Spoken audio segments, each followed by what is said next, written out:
I am Nick. I'm a model designer for LEGO Ideas, and I worked on the LEGO Ideas Voltron Defender of the Universe set. So this Voltron model is basically 5 individual sets that you then later put together, which is completely different from what we've done before, so I like that a lot. It's 5 lions and they fly through space and then they come together and they make just this huge, ridiculous robot. And it's just cool. Who doesn't love giant robots? Originally, this idea was submitted by a guy named Lenny69 on LEGO Ideas, and he actually he designed the original LEGO Voltron model. As a fellow fan builder, I was familiar with this work before this actually reached 10,000 votes, so he builds all the big super robot models, and I'm a big super robot fan, so I like his work a lot. I think Lenny will be quite pleased with this product. We've been talking about it off and on about especially the aesthetic and the finishing touches for the model, that we tried to make sure that they were as close to the TV show as possible. It's a little intimidating working with cartoons like this because you know it's got such a huge fan base and you don't want to be the guy that gets it wrong, so you need to get it right.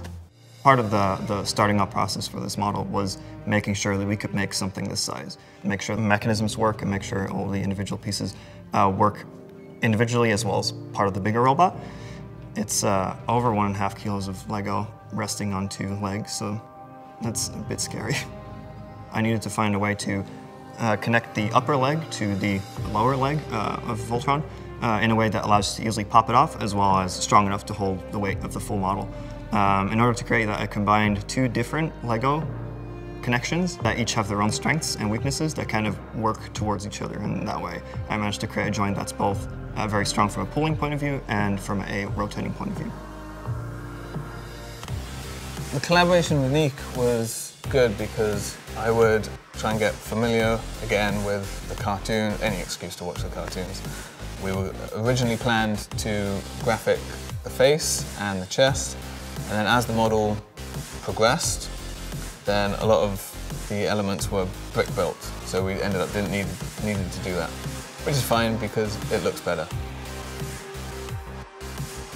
I'm quite proud of the 2x2 round tile that we printed because it's got a mechanical detail on it which it's specific for this Voltron set, but it's also quite universal, so I'm hoping that it will stay alive and it will pop up in other sets. So the biggest challenge I think in this model is making sure the arms hold up, because each of the arms is many pieces, much more than any other LEGO mech would ever have. So I had to engineer a bunch of different elbows, wrists, and particularly shoulder joints. We went through so many versions, it's ridiculous. I would at some point wake up in the middle of the night and just quickly grab my laptop because I had a new idea for a shoulder, so I'd quickly put it together on my computer so I wouldn't forget it, and hopefully go back to sleep again.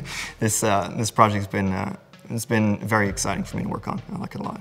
We decided to include the sticker sheet because then it gives fans the option to have the numbers on the lions, because on the original Japanese one, the lions didn't have numbers, but on the American one, it did. So now fans can choose. In order to capture some of the old school toy feel for Voltron, we ended up drum lacquering quite a bunch of pieces. Like that's doesn't happen very often, so I saw it as a great opportunity to actually color change a whole bunch of really interesting building elements to this drum lacquer metallic color, which is very shiny. It's definitely a very unique building experience because we made sure that each of the different lions has its own instruction booklet, and then we have one instruction booklet for the transformation specifically. So you can build it with your friends if you want to. You can each build one lion and together form the Voltron. Don't let your friends help. I know Nick said, yo, you could build it with your friends, but no. This is a big set and you want to enjoy it. Keep it. I'm not going to let anyone else build mine. This is mine and I'm going to build it. When I was about 3 or 4, I knew I wanted to be a LEGO designer because I saw this one book which had a picture of a bunch of LEGO designers sitting around a table, and I was like, that's the thing, that's what I want to do.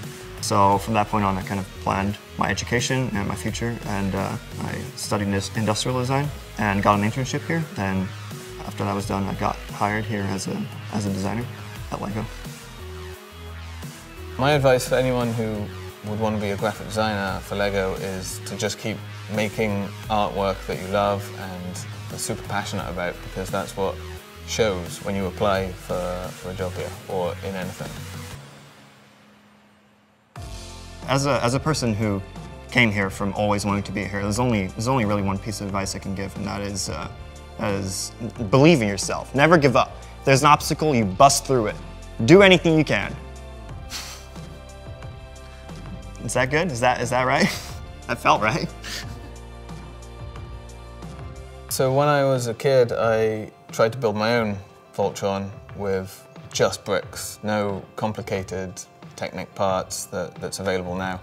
25 or so years later, it was great to work on the official LEGO Voltron. And I just love the way it just comes full circle, and I'm very excited to be a part of it.